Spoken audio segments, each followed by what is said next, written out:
සුබ දවසක් ඔයාලා හැමෝටම ඉතින් අදත් ඔයාලා සාදරයෙන් අපි එකතු කරගන්න අපේ RV Fancy Bird YouTube channel එකත් එක්ක ඉතින් අද අපි මේ වීඩියෝ අරන් ඉන්නේ මම ළඟ ඉන්න තාරපටකින් ඒ තාරපටකින් මේල් ෆීමේල් පිළිබඳව අද අපි මේ වීඩියෝ එකේ කතා කරනවා. ඉතින් එහෙනම් අපි වීඩියෝ එකට ගිහලා වැඩි විස්තර කතා කරමු තාරපටවත් එක්කම. අපි යන වීඩියෝ එකට යමු.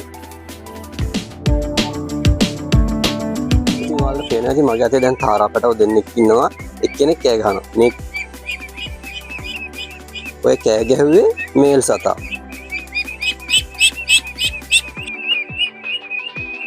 මේ කෑ ගැහුවේ ගෑනු සතා. ඔයාලට පේන නැති කටහඬෙන් මෙයාලගේ මේල් ෆීමේල් අඳුර ගන්න පුළුවන්. ඉතින් සතා ගොඩක් සද්දෙට කෑ ගහනවා. ගෑනු සතා පොඩ්ඩක් අඩුවෙන් තමයි කෑ ගහන්නේ. ඒක වෙනම අපිට කටහඬෙන් වෙනස අඳුර ගන්න පුළුවන්. මේ වීඩියෝ එකේ ඔයාලා ආයි පාරක් බලන්න ගෑනු සතාගේ කටහඬයි පිටින් සතාගේ කටහඬ මේ ගෑනු සතාගේ. මේ පිටිපස්සට රිවයින්ඩ් කරලා බලන්න පුළුවන් ඔයාලට. ඉතින් එහෙන් බලන්න ඒ විදිහට අපිට මෙයාලගේ ගෑනු පිරිමි සත්තු අඳුර ගන්න පුළුවන් කටහඬෙන් පොඩි කාලේ. මේ මගේ අතේ ඉන්න තාරපටව දෙන්නගේ වයස මාසයක් විතර වෙනවා. ආට පේනවා ඇති සාමාන්‍යයෙන් සැලකිය යුතු මට්ටමකට හැදිලා තියෙන. දැන් තමයි තතු මෙයාලගේ පිහාටු එන්නේ. ඉතින් මේ දෙන්නම කහ පාටට හිටියට මේ දෙන්න ලොකු වෙනකොට සම්පූර්ණයෙන් සුදු වෙනවා. තනි සුදු තාරපටව තමයි මේ ඉන්නේ. මෙයා ලොකුනම සම්පූර්ණයෙන් තනි සුදු. ඉතින් මම මෙයා ලොකුනම වලට මෙයාලගේ වීඩියෝ කරන් එන්නම්. මෙයාලගේ ෆොන්ට් එකක් තියෙනවා. මම ඔයාලට ෆොන්ට් එකේ වීඩියෝ මේ වීඩියෝ එකේ අවසානට පෙන්නන්න. ඉතින් මේ ඉන්නේ මාසෙක පැටව. මම ළඟ තව ඉන්න මාසෙට වඩා අඩු පැටව කීප දෙනෙකුත් අපි එයාලවත් බලමු. මෙයාලගේ දැන් මම මේ පැටව දෙන්නගෙම මේ ඔයාලට කියන්න උත්සාහ කරන්නම්. එතකොට මෙයාලා පොඩක් ඔයාලට පැහැදිලිව පේනවා වීඩියෝ එකේ. මේ ගෑනු සතා කෑ ගහන විදිය. ඉතින් දැන් බලමු මෙයාලගේ ගෑනු සතා පිරිමි සතා අඳුර ගන්න පුළුවන් වොයිස් එකෙන්. ඊළඟට මෙයාලා ගෑනු පිරිමි සතා අපිට අඳුර ගන්න පුළුවන්. මෙයාලා මේ හොට උඩ තියෙනවා කොටසක්. ඔයාලට පේන ඇති බලන්න කැමරාවේ. බලන්න මෙයාලගේ මේ හොට උඩ කොටසක් තියෙන ත්‍රිකෝණය වගේ.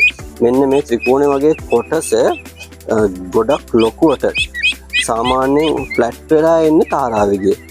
මේ හොට උඩ තියෙන කොටස මේ ඉන්නේ තාරාවනේ. මෙයාගේ ගොඩක් උල් වෙලා තමයි එන්නේ උඩට.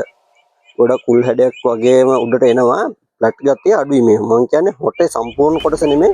හොට උඩ තියෙන කොටස. ඔයාලට පේනවා ඇති පැහැදිලිව බලන්න.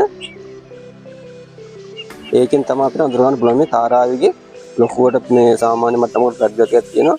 තාරාවගේ එහෙම නැහැ. අපි සාමාන්‍යයෙන් හොට උඩින් අඳුර ගන්න ඒ විදිහට. ඔය ක්‍රම දෙක තමයි තියෙන්නේ. ඊට අමතරව අපිට මෙයාලා වගේ ලිංග ભેදයෙන් අඳුර ගන්න පුළුවන්. ඉතින් මෙයාලා ගොඩක් පුංචි සත්තු හින්දා අපිට ලිංග බලලා චෙක් කරගන්න අමාරුයි. සාමාන්‍යයෙන් ලොකු සතෙක් ගෙන අපිට ලිංග බලලා මෙයාලා ගෑනුද පිරිමිද කියලා අඳුර ගන්න පුළුවන්. සාමාන්‍යයෙන් ලොකු සතෙක්ගේ එච්චර මට්ටමකට යන්න අවශ්‍ය කරන්නේ නැහැ. මොකද මම කලින් වීඩියෝ එකක් කරා මගේ චොක්ලට්ගේ කළුගේ වීඩියෝ ඔයාලා වීඩියෝ එක බලන්න ඇති. ඉතින් එයාලගේ සාමාන්‍යයෙන් ලොකු සත්තුන්ගේ ගෑනු පිරිමි සත්තු අඳුර ගන්න ලේසි. ගොඩක් මේ පුංචි කට්ටිය තමයි ගෑනු පිරිමි සත්තු අපිට අඳුර ගන්න අපහසු වෙන්නේ. ඉතින් මම තාම මෙතන ඉන්න තව මේ තාරපටව ජෝඩුව මම ඒ ජෝඩුවත් ඔයාලා දෙන්නම් ඔහම ඉන්න. ඉතින් මේ ඉන්නේ මම ළඟ ඉන්න තව ජෝඩුවක්. ඉතින් මේ ජෝඩුවට සාමාන්‍යයෙන් වයස සති දෙකක් විතර ඇති. මේ ඔයාලට පේන ඇති මගේ අතේ ඉන්නේ චොකලට් එක නෙමෙයි. පිටේ තියෙන චොකලට් පාරක්. ඉතින් ඊට අමතරව ඔළුවේ පොඩි චොකලට් පාරක් තියෙන. ඉතින් මේනේ චොකලට් පාටයි සුදුයි කලවම් වෙච්ච පැටි. ඉතින් මෙයා ලොකු වෙනකොට සුදුයි චොකලට් පාටකුයි තමයි මෙයා ගෙන්නේ. මෙයා තනි සුදු පැටියෙක්. ඉතින් බලන්න මෙයාලා සවුන්ඩ් එකේ වෙනස. ඉතින් මෙයාලව සාමාන්‍යයෙන් මාකට් එකේ මේ දවස්වල සතියේ පැටියෙක් තාරපටව සාමාන්‍යයෙන් ගොඩක් කට්ටිය ප්‍රයිස් එක ගන්න හින්දා කියන්නේ මේ වීඩියෝ කරන දවස් වෙනකොට සාමාන්‍යයෙන් තාරපටව ජෝඩුවක් 1400යි 1500යි වගේ අතර ගානක යනවා. ගොඩක් අංග 1300ක් ඉන්නවා. ඉතින් තාම මම කියන්නේ සතියේ ජෝඩුවක් ලොකු සත්තු නෙමෙයි. ඉතින් මෙන්න මේ එහෙම තමයි පුංචි තාරපටව වෙන්නේ. ඉතින් මම මෙයාලගේ පුංචි වීඩියෝ ක්ලිප් එකක් වඩ දාන්න. මීට අමතරව තවත් පුංචි මේ කීප දෙනෙක් ඉන්නවා සතියක වයස. මම ඒ ජෝඩුවකුත් අරන් එන්නම් ඔයාලට පෙන්නන්න. ඉතින් ඔයාලට පේන නැති මල් ළඟ දැන් චූටි තාරපටව දෙන්නෙක් ඉන්නවා. ඔයාලා බලන්න කොච්චර චූටිද කියලා කලින් දෙන්නට වඩා කලින් අර ඉස්සෙල්ලාම මම වීඩියෝ කරන ආව දෙන්න සාමාන්‍ය මාසයක් විතර දෙන්නේ. මේ දෙන්නට හරියටම සතියයි. බලන්න මෙයා කළුයි සුදුයි.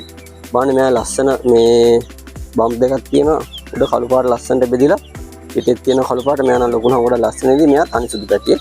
ඔයාලට පේනවානේ චීස් ගාගෙන ඉතින් මෙයාලා මේ හොට උඩ තියෙන පුංචි කොටසින් තමයි ඉතින් අපිට අඳුර ගන්න පුළුවන් ඉන්නේ මේල්. ඉතින් ඒක 100%ක් සාර්ථක ක්‍රමයක් නෙමෙයි. ඔයාලා අනිවාර්යයෙන්ම මතක තියාගන්න ඕනේ.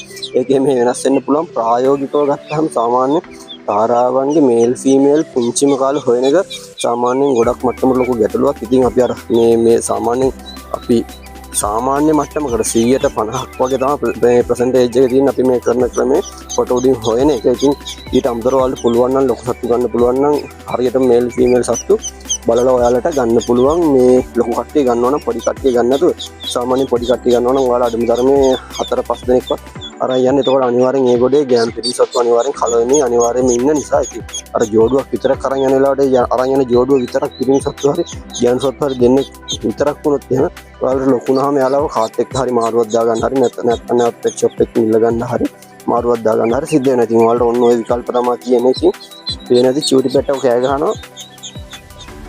ගොඩක් කට්ටිය මගෙන් තරහගෙන වීඩියෝක් ඉල්ලලා තිබ්බා මේ ගැන. මම තව පැටව දෙන්නෙක් කියනවා මම ඒ දෙන්නත් අරගෙන දැන් එයාලා ඇවිල්ලා දවස් එකමාරක් විතර ඇති බිත්තරෙන් එළියට ඇවිල්ලා මම ඒ දෙන්නත් මේ ඒ දෙන්නත් අරගෙන මේ පේන ඇති මෙයාලා ගොඩක් පුංචි. ඉතින් මෙයා සාමාන්‍යයෙන් දැන් ඇවිල්ලා දවස් එකමාරක් විතර ඇති. මෙයා ඇවිල්ලා දවස් 2ක් විතර ඇති. බලන්න වෙනස මෙයාලගේ චූටි මේ අතත් එක්ක බලනකොට මේ කොච්චර චූටිද කියලා.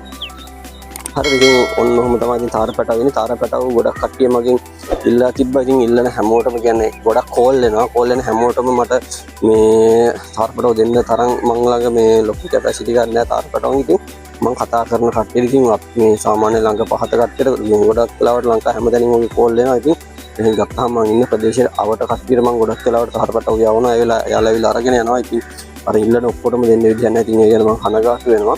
ඉතින් මේ ඔයාලට මෙන්න මේ දේවල් තමයි මම කියන්න උවමනා කරලා තිබ්බේ. ඉතින් මම මේ වීඩියෝ එකේ අවසානට ඔයාලට මගේ අත්දැකීමක් ඔයාලට කියන්නම්.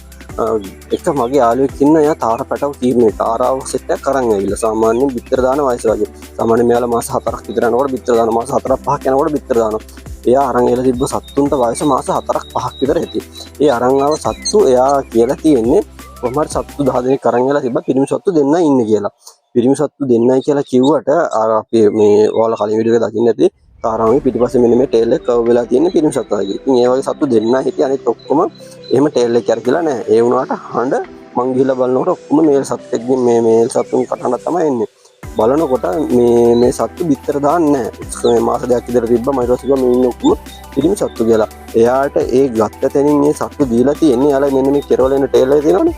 ටේල් එක කපලා ටේල් එක කැපුවම ගොඩක් කට්ටිය ආයෙ හිතන් ඉන්නේ මේ තාරාවියෝ කියලා. එයාලා ටේල් එක කරගුණාම තාරාව කියන ඕන කෙනෙක් දන්නවනේ.